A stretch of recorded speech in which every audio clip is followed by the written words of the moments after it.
السلام علیکم ویورز، کیا حال ہے آپ کے؟ میں ناز آپ کے ساتھ ہوں۔ آج میں آپ کے ساتھ شیئر کروں گی کہ حرب فجار یا جنگ فجار کیوں ہوئی اور حضور صلی اللہ علیہ وآلہ وسلم نے اس میں کیسے حصہ لیا اور اس کے جنگ ہونے کی کیا وجوہات تھیں۔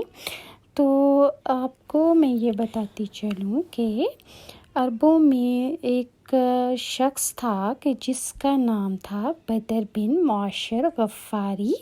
یہ شخص عکاظ کے میلے میں بیٹھا کرتا تھا، لوگوں کے سامنے اپنی بہادری کے قصے سنایا کرتا تھا اور اپنے آپ کو بہت بڑی چیز سمجھتا تھا، اس لیے شیخیاں بکھارا کرتا۔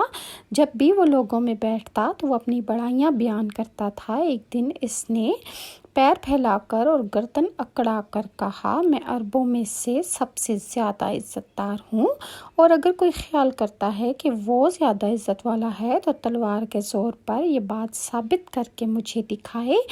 اس کے یہ بڑے بول سن کر ایک شخص کو غصہ آ گیا۔ وہ اچانک اس پر جھپٹا، اس کے گھٹنے پر تلوار ماری، اور بعض مفسرین کہتے ہیں کہ اس کا گھٹنا کٹ گیا تھا، اور بعض یہ بھی کہتے ہیں کہ گھٹنے پر صرف زخم آیا تھا۔ اس پر دونوں قبیلوں کی آپس میں لڑائی ہو گئی، اور پھر بڑھتے بڑھتے اس نے جنگ کی شکل اختیار کر لی۔ اس جنگ کو جنگ فجار بھی کہا جاتا ہے، اور یہ جنگ فجار کی پہلی لڑائی تھی۔ اس وقت حضور صلی اللہ علیہ وآلہ وسلم کی عمر مبارک 10 سال تھی۔ فجار کی ایک اور لڑائی بنو عامر کی ایک عورت کی وجہ سے ہوئی۔ اس کی عورت کی وجہ سے اس طرح ہوئی کہ بنو عامر اور بنو کنانہ آپس میں لڑ پڑے، کیونکہ کنانہ کے ایک نوجوان نے بنو عامر کی ایک عورت کو چھیڑا، اور اس کی وجہ سے بہت زیادہ شور شرابہ مچ گیا، اور پھر فجار کی لڑائی جو تھی وہ تیسری لڑائی شروع ہو گئی۔ فجار کی تیسری لڑائی میں بنو عامر اور بنو کنانہ کے درمیان ہوئی۔ یہ لڑائی قرض کی ادائیگی کے سلسلے میں بھی ہوئی۔ فجار کی ان تینوں لڑائیوں میں نبی کریم صلی اللہ علیہ وآلہ وسلم نے کوئی حصہ نہیں لیا۔ البتہ فجار کی چوتھی لڑائی میں آپ صلی اللہ علیہ وآلہ وسلم نے شرکت فرمائی تھی۔ عربوں کے ہاں یہ تھا کہ 4 مہینے ایسے تھے حرمت والے کہ ان میں کسی کا خون بہانا جائز نہیں سمجھا جاتا تھا۔ یہ مہینے ذی القعدہ، ذی الحج، محرم اور رجب کے تھے۔ یہ لڑائیاں چونکہ حرمت کے ان مہینوں میں ہوئیں، اس لیے ان کا نام فجار کی لڑائیاں رکھا گیا۔ فجار کا معنی ہے گناہ کرنا، یعنی یہ لڑائیاں ان کا گناہ تھا جو ان قبیلوں نے کی تھی۔ چوتھی لڑائی جس میں نبی کریم صلی اللہ علیہ وآلہ وسلم نے بھی حصہ لیا، اس کا نام فجار براز ہے۔ یہ لڑائی اس طرح شروع ہوئی کہ قبیلہ بنو کنانہ کے براز نامی ایک شخص نے ایک آدمی عروہ کو قتل کر دیا۔ عروہ کا تعلق قبیلہ حوازن سے تھا۔ یہ واقعہ حرمت والے مہینے میں پیش آیا۔ براز اور عروہ کے خاندان کے لوگ یعنی بنو کنانہ اور حوازن اس وقت عکاظ کے میلے میں گئے ہوئے تھے۔ وہیں کسی نے بنو کنانہ کو یہ خبر پہنچا دی کہ براز نے عروہ کو قتل کر دیا ہے۔ یہ خبر سن کر بنو کنانہ کے لوگ پریشان ہو گئے کہ کہیں میلے میں ہی حوازن کے لوگ ان پر حملہ نہ کر دیں، اس طرح بات بہت بڑھ جائے گی۔ چنانچہ وہ لوگ مکہ کی طرف بھاگ نکلے۔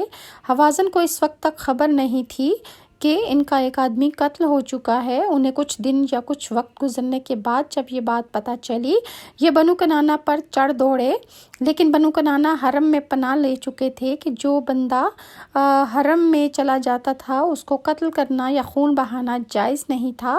عربوں میں حرم کے اندر خون بہانا حرام سمجھا جاتا تھا، اس لیے حوازن رک گئے۔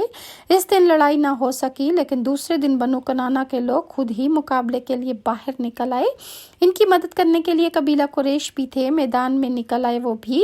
اس طرح فجار کی یہ جنگ شروع ہو گئی۔ یہ جنگ 4 یا 6 دن تک جاری رہی۔ اب چونکہ قریش بھی اس جنگ میں شریک تھے، لہٰذا آپ کے چچا آپ کو بھی ساتھ لے گئے، مگر آپ نے جنگ کے جنگ کے سب دنوں میں لڑائی میں حصہ نہیں لیا، البتہ جس دن آپ میدان جنگ پہنچ جاتے تو بنو کنانہ کو فتح ہونے لگتی، اور جب آپ وہاں نہ پہنچتے تو انہیں شکست ہونے لگتی۔ آپ نے اس جنگ میں صرف اتنا حصہ لیا کہ آپ اپنے چچاؤں کو تیر پکڑا رہے تھے، اور بس اس سے زیادہ آپ نے کچھ نہیں کیا۔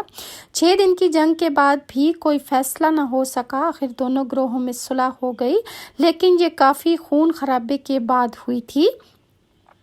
اسی طرح اس جنگ کے فوراً بعد حلف الفضول کا واقعہ پیش آیا، اور اس کی کیا وجوہات تھیں اور کیسے ہوئی، انشاءاللہ میں آپ کے ساتھ نیکسٹ ویڈیو میں شیئر کروں گی۔ یہ جو تینوں جنگیں ہوئیں یہ عربوں کی جہالت کی وجہ سے ہوئیں، اور کیونکہ ان میں کوئی قانون نہیں تھا، کوئی اصول نہیں تھے، اور یہ نبوت سے پہلے کی جنگیں تھیں، اور نبی کریم صلی اللہ علیہ وآلہ وسلم نے جب انہیں نبوت حاصل ہو گئی تو کس طرح ان لوگوں کو سنبھالا اور کس طرح اپنے دین کی تبلیغ کی، یہ انشاءاللہ میں آپ کے ساتھ نیکسٹ ویڈیوز میں شیئر کروں گی آپ کے ساتھ۔ اور ویورز، اگر آپ کو میری یہ ویڈیوز اچھی لگتی ہیں تو کائنڈلی لائک اور سبسکرائب ضرور کیجیے، اور نیکسٹ ویڈیو تک کے لیے ناز کو اجازت دیں۔ اللہ حافظ۔